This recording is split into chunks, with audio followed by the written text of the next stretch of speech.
CNT carbon nano tube. Carbon nano tube क्या होती है? एक शीट होती है जिसे हम क्या करते हैं, रोल करते हैं एंड देन एक ट्यूब की शेप लेती है। जस्ट लाइक हमारे पास क्या है, एक पेपर है, पेपर को जब हम रोल कर लेंगे तो वो हमारे क्या है, इस टाइप से एक ट्यूब बन जाएगी हमारी।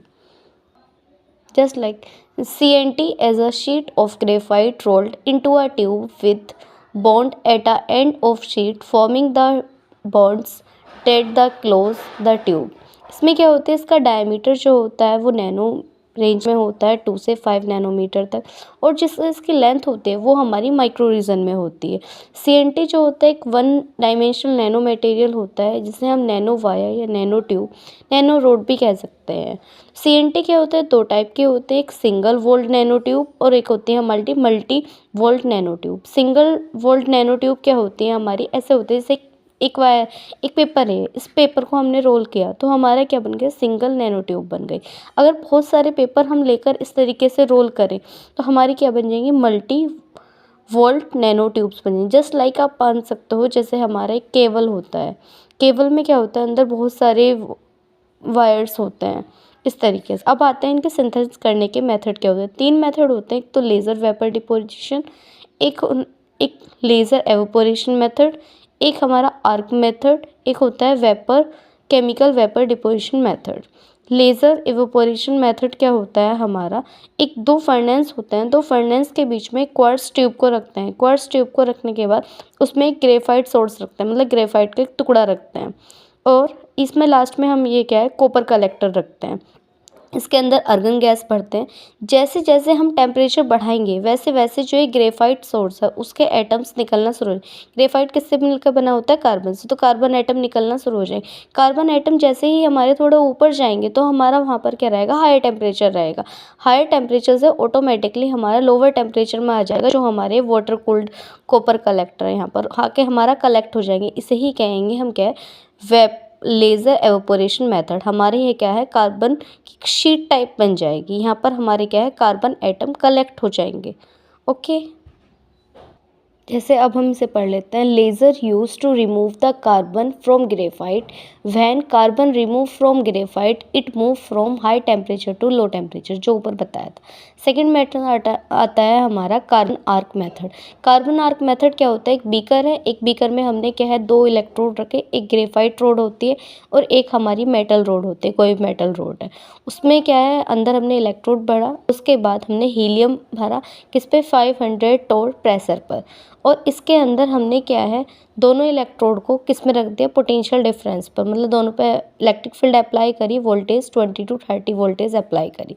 जैसे ही हम वोल्टेज अप्लाई करेंगे तब हमारे ग्रेफाइट से क्या है, कार्बन एटम निकलना स्टार्ट हो जाएंगे, और हमारी जो अदर मटेरियल की, अलग मैटर की जो इलेक्ट्रोड है उस पर कलेक्ट अप हो जाएंगे। इस तरीके से हमारी क्या है, कार्बन शीट बन जाएगी। As the voltage apply the carbon atom start from remove from graphite rod, then layer of the carbon atom form on other rod form CNT। तो हमारा क्या बन जाएगा, कार्बन नैनो ट्यूब बन जाएगी। Thickness of graphite road decrease, जैसे जैसे thickness इसकी डिक्रीज हो जाएगी वैसे वैसे हमारी इलेक्ट्रोड थिकनेस हमारी इंक्रीज हो जाएगी। ओके, थर्ड मेथड आता है हमारा केमिकल वेपर डिपोजिशन मेथड। इसमें क्या होता है, एक हमारा चैम्बर है, वैक्यूम चैम्बर है। वैक्यूम चैम्बर में हमने क्या है, एक सबस्ट्रेट है ये हमारा, यहाँ से हमने क्या है, मीथेन रिलीज़ करी। जैसे जैसे मीथेन रिलीज़ करेंगे वैसे वैसे क्या इनसे इंट्रैक्ट होगी, वैसे जैसे जैसे इंट्रैक्ट इससे होगी तो हमारे क्या, कार्बन आइटम हमारा नीचे आना स्टार्ट करेंगे हाई टेम्परेचर से लो टेम्परेचर, और यहाँ हमारी क्या है, कार्बन नैनो ट्यूब बन जाएगी। ओके, जैसे हम इसमें देखते हैं, इन CVD method under high temperature methane gas into vacuum chamber in which cold substrate is placed, so molecules of the methane react with substrate and release hydrogen gas, but carbon atom is stick on substrate। okay, 3 structures होते हैं, zigzag structure, arm chair structure और chiral structure. Zigzag structure कब बनेगा, जब हमारा sheet को हम इस तरीके से रोल करेंगे ऊपर से नीचे तक। आर्म स्ट्रक्चर कब बनेगा, जब हम साइड से फोल्ड करेंगे, और जब हम बीच से फोल्ड करेंगे उसे कहते हैं chiral structure. Chirality of CNT, properties of the carbon nanotubes are deposit on the type of the rolling carbon graphite sheet. This phenomena chirality of CNT। इसका मतलब क्या होता है, प्रॉपर्टीज़ हमारी वेरी होती है जैसे जैसे हम इन्हें रोल करेंगे। इसके बाद आती है हमारी properties, electrical property, thermal property, magnetic property, vibrational property और हमारी मैकेनिकल प्रॉपर्टी। इलेक्ट्रिकल प्रॉपर्टी किस तरीके से, देखो हमने पढ़ा है CNT are good conductor of electricity. Good conductor of electricity हम पहले ही पढ़ के आ चुके हैं, छोटी क्लास में हम पढ़ते हैं, जिसमें इलेक्ट्रिसिटी अच्छी हो, गुड कंडक्टर ऑफ इलेक्ट्रिसिटी। हमारा CNT का डायमेंशन हमें पता है, एरिया क्या होता है 1 सेंटीमीटर स्क्वायर, अगर लेंथ हमारी हो 1 मीटर, तो कॉपर जो होता है वो हमारा कंडक्ट कर सकता है 1 मिलियन एम्पियर करंट। बट वहीं CNT जो है 1 बिलियन एम्पियर करंट हमारा कंडक्ट कर सकता है। क्यों कर सकता है, क्योंकि CNT में एज़ कंपेरिजन टू कॉपर हमारे डिफेक्ट्स बहुत कम होते हैं डिफेक्ट, बट बहुत कम होते हैं। CNT दो टाइप के होते हैं, एक मेटालिक CNT और एक होता है semi conducting CNT। CNT room temperature पर जो कंडक्ट कर ले उन्हें मेटालिक कहते हैं, और जो सेमी कंडक्टिंग होता है वो रूम टेम्परेचर पर एज अ इंसुलेटर की तरह बिहेव करता है। अब देखते हैं सेमी कंडक्टिंग CNT के बारे में। जैसे जैसे हम डायमीटर इंक्रीज़ करेंगे वैसे वैसे हमारा जो एनर्जी गैप होता है वो डिक्रीज़ होता है। तो इसका मतलब क्या होता है, सेमी कंडक्टर से ये क्या है, सेमी कंडक्टिंग प्रॉपर्टी से कंडक्टिंग प्रॉपर्टी की तरफ हमारा कन्वे होता है। एज जैसे इलेक्ट्रिक गैप का मतलब क्या होता है, मतलब कि हमारे एनर्जी गैप्स का मतलब क्या होता है, एक होता है वैलेंस बैंड, एक होता है कंडक्शन बैंड। वैलेंस बैंड से कंडक्शन बैंड के बीच में जितना कम होगा गैप, इतने ही हमारी इलेक्ट्रिकल प्रॉपर्टी ज़्यादा होगी। उसके बाद आते हैं थर्मल प्रॉपर्टी। हमें पता है जो जूल्स लॉ होता है, जो हमने 10th में फर्स्ट चैप्टर में पढ़ा था, वो हमने फिजिक्स में देखा है। जूल्स लॉ जो होता है H=I²RT, जितना करंट ज़्यादा होगा जो हमारी हीट होते हैं वो इतनी ही ज़्यादा होगी। करंट ज़्यादा होगा तो हीट ज़्यादा होगी, और CNT में हमने पढ़ा है 1 बिलियन करंट होता है, तो हमारी जो इलेक्ट्रिकल कंडक्टिविटी है वो ज़्यादा है, तो थर्मल प्रॉपर्टीज़ भी हमारी क्या होगी, ज़्यादा होगी।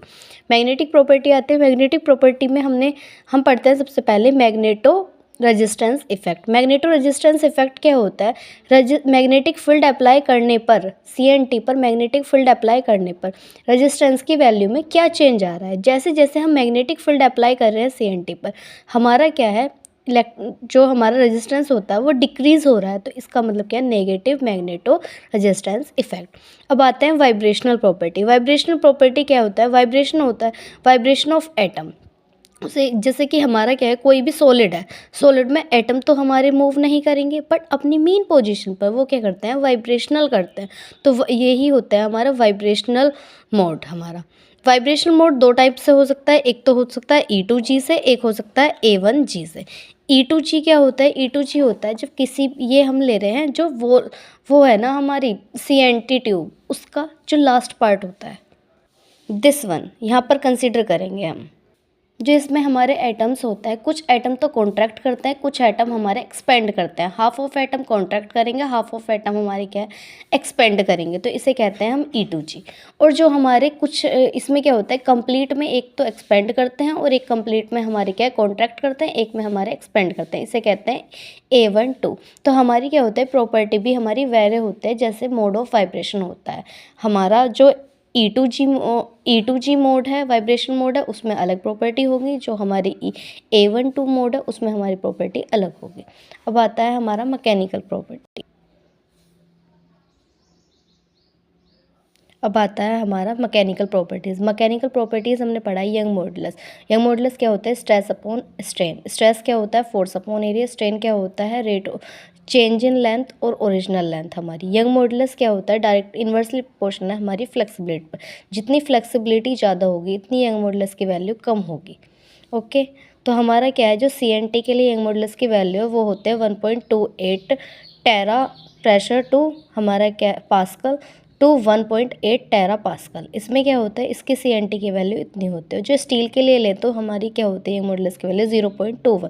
इसका मतलब जितनी फ्लेक्सिबिलिटी ज़्यादा होगी इतनी यंग मॉडुलस की वैल्यू कम होगी। यंग मॉडुलस की वैल्यू हमारी क्या है, कम किसकी, स्टील की, तो इसका मतलब स्टील हमारा ज़्यादा फ्लेक्सिबल है CNT के कॉरस्पॉन्डिंग। ओके, इसके बाद पढ़ते हैं हम प्रॉपर्टीज़ पढ़ लेते हैं। ये फ्यूल सेल में यूज़ होती है, कनेक्टिंग वायर्स में यूज़ होते हैं, फील्ड एमिशन में यूज़ होते हैं, कैंसर ट्रीटमेंट में यूज़ होते हैं और कुछ मेडिसिन में भी यूज़ होते हैं। विद इन 10 मिनट्स हमने कंप्लीट कर लिया है CNT, most important topic MSc का। Thank you so much.